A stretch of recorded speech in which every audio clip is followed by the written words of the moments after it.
ಶುಭೋದಯ ಮಕ್ಕಳೇ.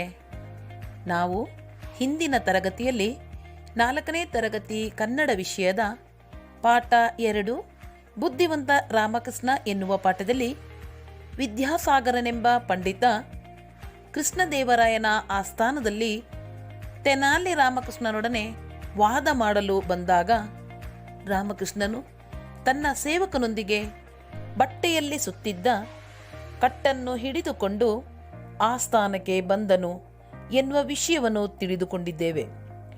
ಮುಂದೆ ಏನಾಗುತ್ತದೆ ಎಂಬುದನ್ನು ಈ ತರಗತಿಯಲ್ಲಿ ತಿಳಿದುಕೊಳ್ಳೋಣ. ಮಕ್ಕಳೇ, ನಾವು ಈಗ ಪಾಠವನ್ನು ಆಲಿಸೋಣ. ರಾಮಕೃಷ್ಣ ತನ್ನ ಪೀಠದಲ್ಲಿ ಕುಳಿತು ವಿದ್ಯಾಸಾಗರನಿಗೆ ಹೇಳಿದನು, ನಾನು ಸಿದ್ಧನಾಗಿದ್ದೇನೆ ಸ್ವಾಮಿ. ನಾನು ಸಿದ್ಧ, ಪ್ರಾರಂಭಿಸೋಣ ಎಂದನು ವಿದ್ಯಾಸಾಗರ. ವಾದಕ್ಕೆ ಯಾವುದೇ ಗ್ರಂಥವನ್ನು ನಾನು ಆರಿಸಿಕೊಳ್ಳಬಹುದೆಂದು ತಾವು ಹೇಳಿದ್ದೀರಿ ಎಂದನು ರಾಮಕೃಷ್ಣ. ಇದಕ್ಕೆ ವಿದ್ಯಾಸಾಗರ, ಹೌದು, ಯಾವುದನ್ನು ಬೇಕಾದರೂ ಆರಿಸಿಕೊಳ್ಳಿ ಎಂದನು. ರಾಮಕೃಷ್ಣ ತನ್ನ ಎದುರಿಗಿದ್ದ ಕಟ್ಟನ್ನು ತೋರಿಸಿ, ನಾನು ಈಗ ಈ ತಿಲಕಾಸ್ತ ಮಹಿಷಾಬಂಧನದ ಮೇಲೆ ವಾದ ಮಾಡುತ್ತೇನೆ, ಆರಂಭಿಸಲೇ ಎಂದನು. ತಿಲಕಾಸ್ತ ಮಹಿಷಾಬಂಧನ. ವಿದ್ಯಾಸಾಗರ ಕಣ್ಣರಳಿಸಿ ಅದು ಅದು ಎಂದು ತೊದಲಿದನು. ಏಕೆ, ನಿಮಗೆ ತಿಲಕಾಸ್ತ ಮಹಿಷಾಬಂಧನ ತಿಳಿದಿಲ್ಲವೇ? ಇದು ನಮ್ಮೂರಿನಲ್ಲಿ ದನ ಕಾಯುವ ಹುಡುಗರಿಗೂ ಗೊತ್ತು ಎಂದು ಹೆಮ್ಮೆಯಿಂದ ಹೇಳಿದನು ರಾಮಕೃಷ್ಣ. ವಿದ್ಯಾಸಾಗರ ತಲೆ ಕೆರೆದುಕೊಂಡನು. ಮುಖ ಮಂಕಾಯಿತು. ಎಷ್ಟು ಯೋಚಿಸಿದರೂ ತಿಲಕಾಸ್ತ ಮಹಿಷಾಬಂಧನ ಗ್ರಂಥ ಅವನ ನೆನಪಿಗೆ ಬರಲಿಲ್ಲ.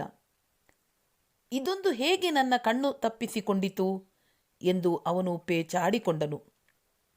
ಮಹಾಪ್ರಭು, ಏಕೋ ನನ್ನ ದೇಹಾರೋಗ್ಯ ಸರಿ ಇಲ್ಲ. ವಾದವನ್ನು ನಾಳೆ ಆರಂಭಿಸಲು ಅಪ್ಪಣೆ ಕೊಡಿ ಎಂದು ವಿದ್ಯಾಸಾಗರನು ಮಹಾರಾಜನನ್ನು ಬೇಡಿಕೊಂಡನು. ಆಗಬಹುದು, ರಾಜ ಅಪ್ಪಣೆ ಕೊಟ್ಟನು. ತಕ್ಷಣ ವಿದ್ಯಾಸಾಗರ ಜಾಗ ಖಾಲಿ ಮಾಡಿದನು. ರಾಮಕೃಷ್ಣನು ಏನೂ ಮಾತನಾಡದೆ ಮನೆಗೆ ಹೋದನು. ಮರುದಿನ ಅದೇ ಸಮಯಕ್ಕೆ ಅದೇ ಕಟ್ಟನ್ನು ತೆಗೆದುಕೊಂಡು ರಾಮಕೃಷ್ಣ ಗಂಭೀರವಾಗಿ ಸಭೆಗೆ ಬಂದನು. ಆದರೆ ಬಹಳ ಹೊತ್ತಾದರೂ ವಿದ್ಯಾಸಾಗರ ಬರಲೇ ಇಲ್ಲ. ಅವನನ್ನು ಕರೆತರಲು ಆಳುಗಳು ಹೋದರು. ಆದರೆ ವಿದ್ಯಾಸಾಗರ ರಾತ್ರೋರಾತ್ರಿ ಅಲ್ಲಿಂದ ಪಲಾಯನ ಮಾಡಿರುವ ವಿಷಯ ತಿಳಿಯಿತು. ಇಡೀ ಸಭೆ ರಾಮಕೃಷ್ಣನಿಗೆ ಜಯಕಾರ ಹಾಕಿತು. ನಿನ್ನಿಂದ ನನ್ನ ಆಸ್ಥಾನದ ಮರ್ಯಾದೆ ಉಳಿಯಿತು. ನಾನು ತಿಲಕಾಸ್ತ ಮಹಿಷಾಬಂಧನ ಎಂಬ ಗ್ರಂಥವನ್ನು ಕೇಳಿಯೇ ಇಲ್ಲ. ಎಲ್ಲಿ, ಅದನ್ನು ಕೊಡು ನೋಡೋಣ ಎಂದು ಕೃಷ್ಣದೇವರಾಯನು ಮೆಚ್ಚುಗೆಯಿಂದ ನುಡಿದನು. ರಾಮಕೃಷ್ಣನು ಕಟ್ಟನ್ನು ಬಿಚ್ಚಿದನು. ಅದರಲ್ಲಿ ಒಂದಷ್ಟು ಕಟ್ಟಿಗೆಗಳನ್ನು ಒಂದು ಹಗ್ಗದಿಂದ ಕಟ್ಟಲಾಗಿತ್ತು. ರಾಜ ಆಶ್ಚರ್ಯದಿಂದ ಇದೇನಿದು ಎಂದನು. ಆಗ ರಾಮಕೃಷ್ಣನು, ಇದು ಎಳ್ಳಿನ ಕಡ್ಡಿಗಳು, ಅಂದರೆ ತಿಲಕಾಸ್ತ. ಇದು ಎಮ್ಮೆ ಕಟ್ಟುವ ಹಗ್ಗ, ಅಂದರೆ ಮಹಿಷಾಬಂಧನ. ಅದೇ ತಿಲಕಾಸ್ತ ಮಹಿಷಾಬಂಧನ.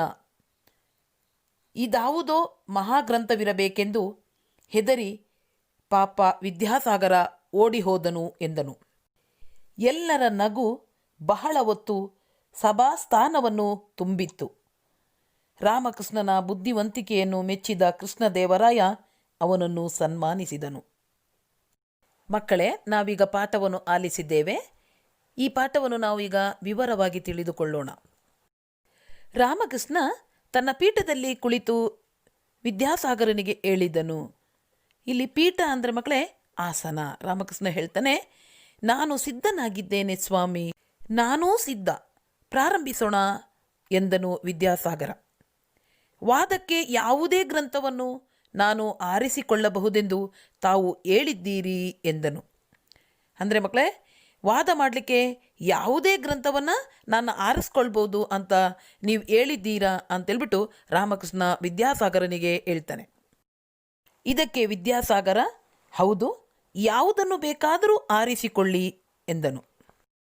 ರಾಮಕೃಷ್ಣ ತನ್ನ ಎದುರಿಗೆ ಇದ್ದ ಕಟ್ಟನ್ನು ತೋರಿಸಿ, ನಾನು ಈಗ ಈ ತಿಲಕಾಸ್ತ್ರ ಮಹಿಷಾಬಂಧನದ ಮೇಲೆ ವಾದ ಮಾಡುತ್ತೇನೆ, ಆರಂಭಿಸಲೇ ಎಂದನು.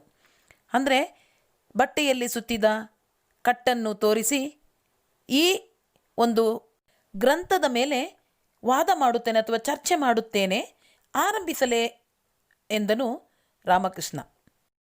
ತಿಲಕಾಸ್ತ್ರ ಮಹಿಷಾಬಂಧನ. ವಿದ್ಯಾಸಾಗರ ಕಣ್ಣರಳಿಸಿ ಅದು ಅದು ಎಂದು ತೊದಲಿದನು. ಏಕೆ? ನಿಮಗೆ ತಿಲಕಾಸ್ತ್ರ ಮಹಿಷಾಬಂಧನ ತಿಳಿದಿಲ್ಲವೇ?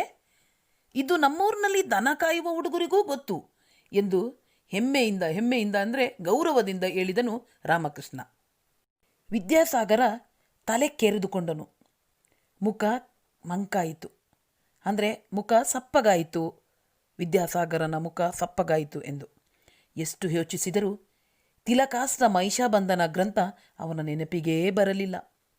ಇದೊಂದು ಹೇಗೆ ನನ್ನ ಕಣ್ಣು ತಪ್ಪಿಸಿಕೊಂಡಿತು ಎಂದು ಅವನು ಪೇಚಾಡಿಕೊಂಡನು ಅಂದರೆ ಪರದಾಡಿಕೊಂಡನು ಎಂದು ಅರ್ಥ.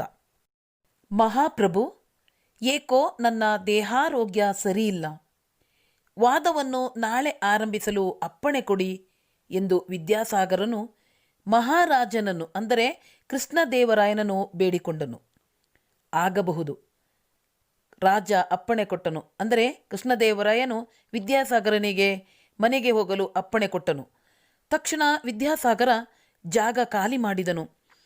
ರಾಮಕೃಷ್ಣನೂ ಏನೂ ಮಾತನಾಡದೆ ಮನೆಗೆ ಹೋದನು.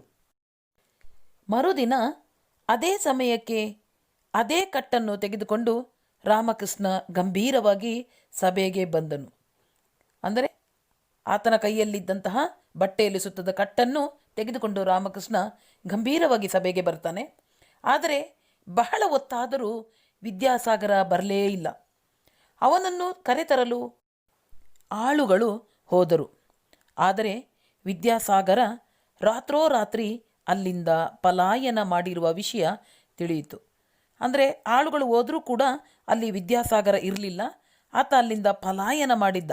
ಅಂದರೆ ಅರ್ಥ ಏನು ಅಂತ ಹೇಳಿದ್ರೆ, ಪಲಾಯನ ಅಂದರೆ ಯಾರಿಗೂ ತಿಳಿಸದಂತೆ ಹಾಗೂ ಕಾಣದಂತೆ ಅವನಿರುವ ಜಾಗವನ್ನು ಬಿಟ್ಟು ಹೋಗಿರುವಂಥದ್ದು. ಇಡೀ ಸಭೆ ರಾಮಕೃಷ್ಣನಿಗೆ ಜಯಕಾರ ಹಾಕಿತು. ನಿನ್ನಿಂದ ನನ್ನ ಆಸ್ಥಾನದ ಮರ್ಯಾದೆ ಉಳಿಯಿತು. ನಾನು ತಿಲಕಾಸ್ತ್ರ ಮಹಿಷಾಬಂಧನ ಎಂಬ ಗ್ರಂಥವನ್ನು ಕೇಳಿಯೇ ಇಲ್ಲ. ಎಲ್ಲಿ?